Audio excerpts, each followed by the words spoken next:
Assalamualaikum warahmatullahi wabarakatuh. Salam sejahtera bagi kita semua. Pertama-tama saya ucapkan selamat menjalankan ibadah Ramadan bagi yang menjalankannya. Semoga diberikan kelancaran walaupun kita dalam kondisi yang serba terbatas sekarang. Saya akan membahas tentang peran serangga. Setelah kemarin saya membahas tentang pengenalan dari hama. Salah satu hama itu adalah serangga, seperti itu. Kemudian pada pertemuan kali ini saya akan membahas tentang peran-peran yang dimiliki oleh serangga, baik itu peran positif atau peran yang bersifat negatif. Jadi kita masuk ke slide pertama. Saya ingatkan kembali tentang pengertian dan ciri-ciri dari serangga. Jadi serangga ini berasal dari bahasa Latin insecti yang artinya serangga. Kemudian ciri-ciri khususnya memiliki kaki yang berjumlah 6 atau 3 pasang. Oleh karena itu sering disebut dengan hexapoda. Serangga juga dapat hidup di berbagai habitat, di antaranya air tawar, air laut, dan darat. Hewan ini adalah satu-satunya kelompok invertebrata yang dapat terbang. Serangga ini merupakan invertebrata, hewan yang tidak memiliki tulang belakang tapi dia dapat terbang. Insekta ada yang dapat hidup bebas dan juga ada yang dapat hidup sebagai parasit. Jadi ada beberapa tipe serangga yang dia hidupnya memarasit di serangga lain atau di makhluk hidup lain. Kemudian serangga juga menjadi makhluk hidup yang memiliki spesies terbanyak di dunia. Kemudian tercatat terdapat 4-8 juta spesies. Jumlah yang dapat teridentifikasi baru 1,5 juta spesies. Memiliki keragaman yang tinggi dalam bentuk habitat dan bioekologi. Artinya dalam spesies yang sama di tempat yang berbeda dia memiliki ciri-ciri yang berbeda, seperti itu. Ciri insekta atau serangga yang pertama, tubuhnya terbagi menjadi 3 bagian, yaitu kepala, toraks, dan abdomen.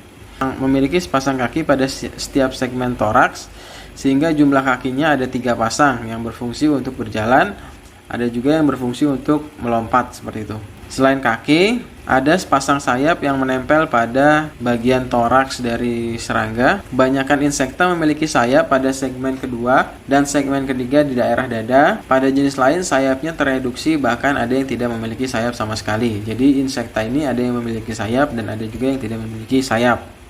Contohnya seperti semut dan rayap. Makanan insekta ada yang berupa organisme lain, contohnya seperti tanaman. Kemudian ada yang hidup sebagai parasit dalam tubuh tumbuhan, hewan, bahkan manusia, serta ada yang bersimbiosis dengan organisme lain. Contohnya yang bersifat parasit seperti penyebab kaki gajah, yaitu mikrofilaria yang ditularkan oleh nyamuk, sehingga manusia yang tergigit oleh nyamuk yang membawa parasit tersebut akan terkena oleh penyakit kaki gajah, dan parasit tersebut akan berkembang dalam tubuh manusia. Oke, kita masuk ke peran serangga. Yang pertama adalah peran menguntungkan. Tercatat bahwa lebih dari 90% serangga itu bersifat menguntungkan. Yang pertama sebagai penyerbuk tanaman, kemudian sebagai penghasil produk. Yang ketiga sebagai bahan organik. Yang keempat sebagai salah satu rantai makanan dalam ekosistem. Selanjutnya sebagai musuh alami yang menyerang hama. Sebagai bahan makanan, sebagai bahan yang berguna dalam bidang kedokteran, dan sebagai model dalam ilmu pengetahuan. Kita masuk yang pertama, serangga sebagai penyerbuk tanaman. Serangga penyerbuk atau lebah madu, Apis mellifera, merupakan salah satu serangga yang dapat bersifat menguntungkan, yaitu dapat membantu proses polinasi atau penyerbukan tanaman. Di US, serangga penyerbuk ini bernilai 20 miliar US dollar.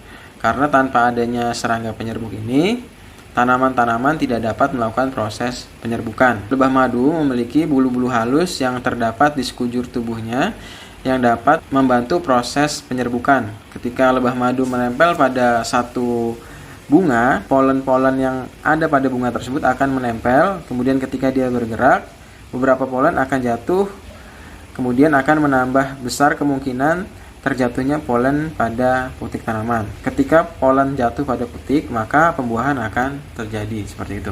Selanjutnya, sebagai penghasil produk bernilai ekonomis, beberapa produk yang dapat dihasilkan oleh serangga, salah satunya adalah lebah madu, diantaranya adalah madu, kemudian lilin atau malam.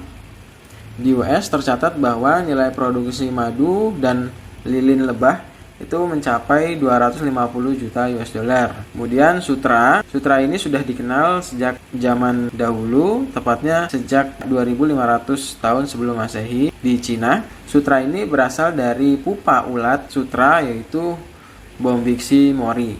Pupa ulat ini kemudian dipintal sehingga bisa menjadi bahan baku pembuat benang sutra. Selanjutnya, sebagai serangga predator, beberapa serangga ini memiliki kemampuan untuk memangsa serangga lain. Pada ekosistem yang alami, ini membuat terjadinya proses keseimbangan antara serangga predator dan serangga hama, sehingga tidak terjadi ledakan populasi hama.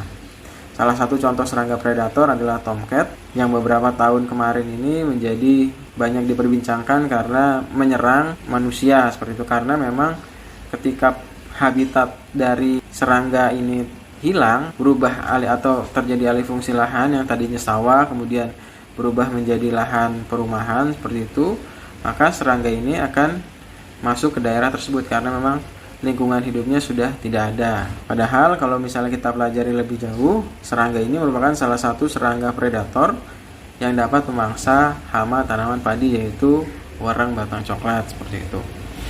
Ketika populasi predator ini banyak dijumpai di lahan pertanian, maka dapat dikatakan bahwa populasi hama di sana atau warang batang coklatnya bisa dikendalikan seperti itu.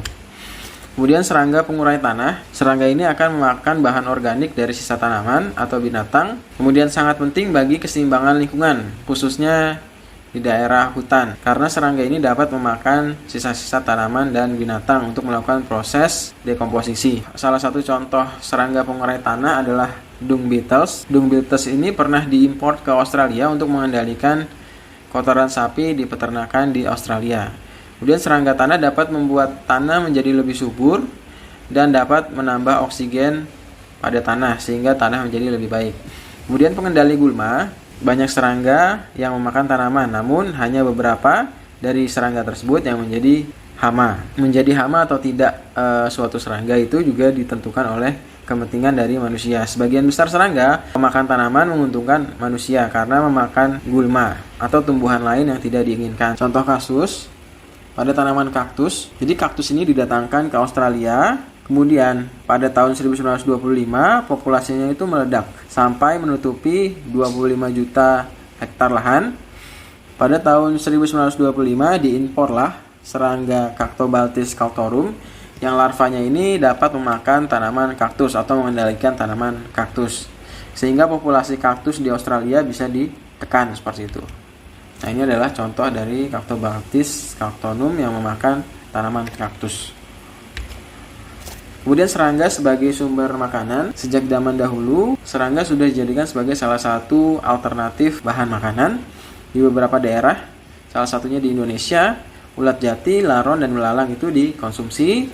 Kemudian di Meksiko, ulat dijual dalam kaleng. Di Thailand, ulat, larva, dan serangga dewasa ini biasa dikonsumsi. Karena di beberapa daerah ini sudah menjadi salah satu budaya untuk mengkonsumsi serangga. Dari hasil penelitian juga menyatakan bahwa serangga ini memiliki nilai gizi yang tinggi seperti protein dan lemak, namun beberapa serangga dapat menyebabkan alergi. Kemudian serangga dalam bidang kedokteran, pengobatan dengan melakukan proses sengatan lebah itu dapat digunakan untuk mengobati beberapa penyakit, diantaranya adalah rematik. Kemudian yang paling terkenal, bilatung lalat atau bowfly. Pada Perang Dunia Pertama ini digunakan untuk menyembuhkan luka yang dalam. Setelah diselidiki, ternyata lalat ini mampu mengeluarkan alatonin, zat yang dapat membantu proses penyembuhan luka. Kemudian sebagai bahan obat misalnya undur-undur yang dapat mengobati penyakit diabetes karena mengandung beberapa senyawa. Salah satunya adalah sulfonylurea yang dapat melancarkan kerja pankreas dalam memproduksi insulin. Kemudian serangga juga dapat berperan sebagai model ilmu pengetahuan. Ilmu yang mempelajari serangga adalah ilmu entomologi. Dalam ilmu entomologi itu dipelajari serangga sebagai model untuk mempelajari proses gerak, biologi, dan genetik dari serangga. Populasi serangga tertentu digunakan untuk indikator keadaan ekologi. Contohnya seperti tadi lebah madu, ketika populasinya tinggi, maka proses atau persentase terjadinya pembuahan pada tanaman juga akan meningkat seperti itu. Kemudian beberapa peran negatif dari serangga. Jadi hanya kurang dari 10% serangga ini yang bersifat merugikan bagi manusia, selebihnya bersifat menguntungkan.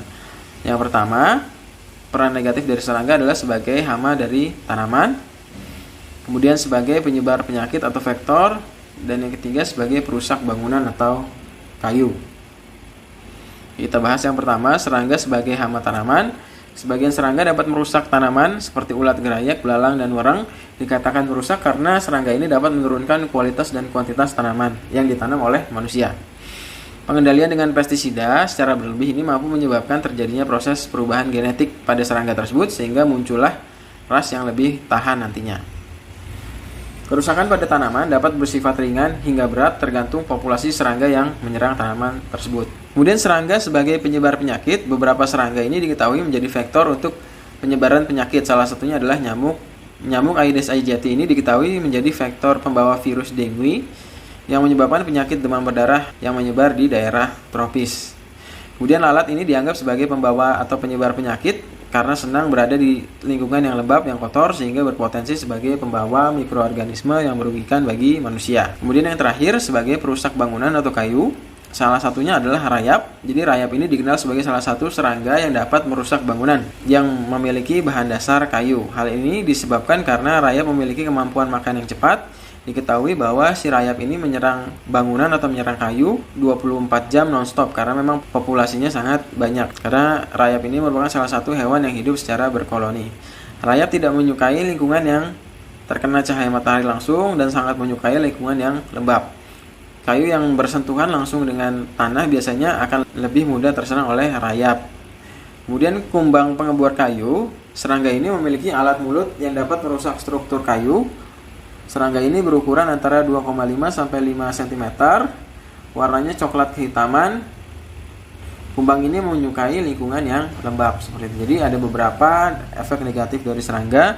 Bukan hanya dia dapat bersifat sebagai hama tanaman saja. Jadi serangga juga dapat berperan sebagai penyebar penyakit dan juga perusak bangunan atau struktur kayu seperti itu. Oke, untuk pertemuan kali ini saya ucapkan sekian, semoga bisa memberikan manfaat bagi kita semua. Saya akhiri, wassalamualaikum warahmatullahi wabarakatuh.